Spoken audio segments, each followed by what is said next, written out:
pagi Bapak Saudara sekalian, selamat menikmati kekuatan dari Tuhan. Biarlah kuasa Tuhan bekerja dengan ajaib. Hari ini saya berbicara tentang namanya ukemi. Apa yang dimaksud dengan ukemi? Secara matematik, kemungkinan hidup kita untuk jahat atau baik itu berapa persen? Kemungkinannya adalah 50 banding 50%. Pertanyaannya, bagaimana kalau 50% yang jahat itu kita rubah menjadi sesuai dengan apa yang kita harapkan maksimal jadi baik? Kenapa saya bisa katakan rubah?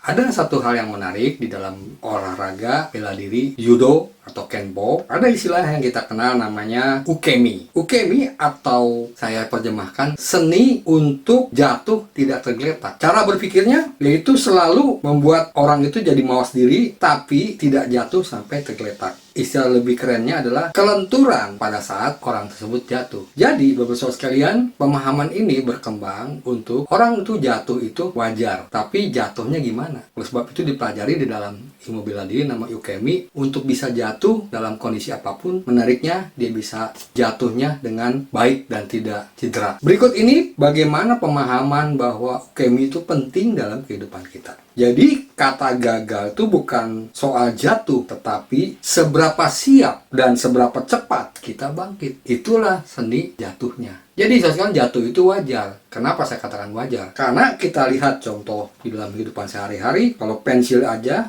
sudah disiapkan penghapusnya. Jadi gagal itu adalah wajar. Kalau komputer, kita lihat pasti ada tombol delete.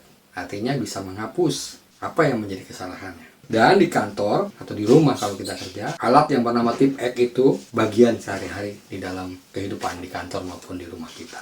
Jadi, apa hubungannya dengan ayat berikut yang kita akan baca di dalam Mazmur 37 ayat 23 sampai 24 mengatakan, Tuhan menetapkan langkah-langkah orang yang hidupnya berkenan kepadanya. Apabila ia jatuh, tidak tergeletak sebab Tuhan menopang tangannya. Yang menjadi pertanyaan pagi ini, menjadi berkat pagi ini adalah bagaimana ukemi itu bisa berchemistry dengan Mazmur 37 ayat 23 dan 24. Ini bisa terjadi karena yang pertama, dalam hidup ini jatuh adalah wajar. Seorang bayi menurut survei 240 kali mengalami proses jatuh bangun. Pasti Bapak Saudara sekalian. Dan yang kedua, Bapak Saudara sekalian, ada seorang pemain basket terkenal pada zaman tahun 90 sampai 2000-an. Bernama Michael Jordan. Dalam sebuah interviewnya di dalam televisi ESPN, dia mengatakan mengapa ia menjadi raja slam dunk atau menombok bola. Jordan dikenal sebagai Air Jordan yang mengudara tapi bisa memasukkan bola. Syaratnya dia bisa seperti itu lebih dari 3000 kali gagal dan dalam 26 kali kesempatan sebagai tembakan terakhir atau menjelang pertandingan itu berakhir, biasanya itu ada 3 point yang bisa dilempar. Dia gagal dalam 26 kali. Dan dalam pertandingannya, dia mengalami kegagalan 300 kali bersama klubnya, yaitu Chicago Bulls, klub yang terkenal pada saat itu dan sampai sekarang. Michael Jordan mengatakan bahwa gagal itu atau ukemi itu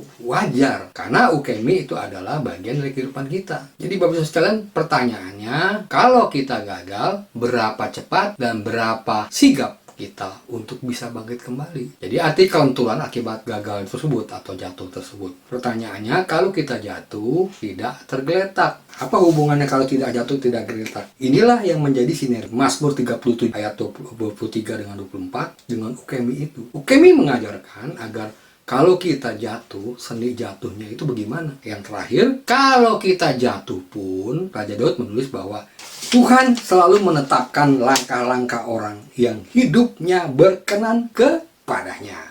Apabila ia jatuh, tidak sampai tergeletak. Ini menarik buat kita, buat pagi ini, bahwa kita orang percaya udah diajarin ukemi. Artinya kalau jatuh pun tidak tergeletak. Jadi konsep ukemi ini menjelaskan bahwa jatuh tidak tergeletak. Tapi kalau ukemi lebih kepada kemampuan manusia.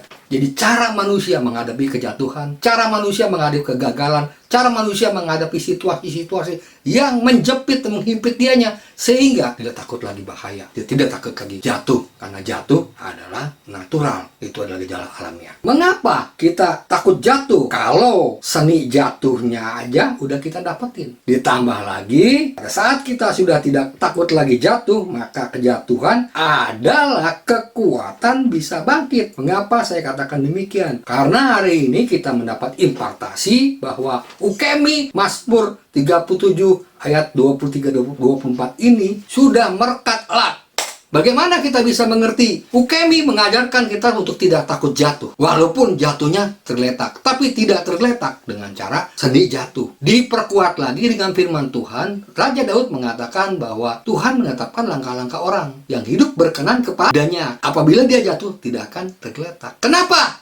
Tangan Tuhan yang selalu menopang tangan kita. Jadi Bapak Saudara sekalian, hari ini saya mau beri sesuatu yang menarik. Bahwa penentu bangkitnya jatuh sampai tidak tergeletak adalah pertama, penentunya Tuhan. Dalam Amsal 19 ayat 21 mengatakan demikian. Dan yang kedua, syarat tidak tergeletak dan Tuhan menopang adalah tetaplah percaya kepada Tuhan yang membawa kita ke tempat yang lebih baik. Artinya, lebih baik ada tepat dan pada waktu yang tepat. Karena ukemi menyebabkan jatuh tidak tergeletak dan bonusnya adalah sebab tangan Tuhan menopang, dalam tanda kurung menopang itu ukemi tangannya. Jadi Bapak Saudara sekalian, hari ini walaupun kita jatuh tidak tergeletak dan seni jatuhnya itu membuat kita tidak takut jatuh. Amin buat firman Tuhan.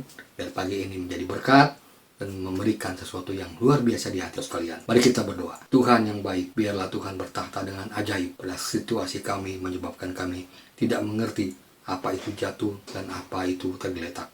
Tapi pagi ini kami Tuhan disadarkan bahwa pada saat kami jatuh pun ada seni untuk jatuh secara luar biasa.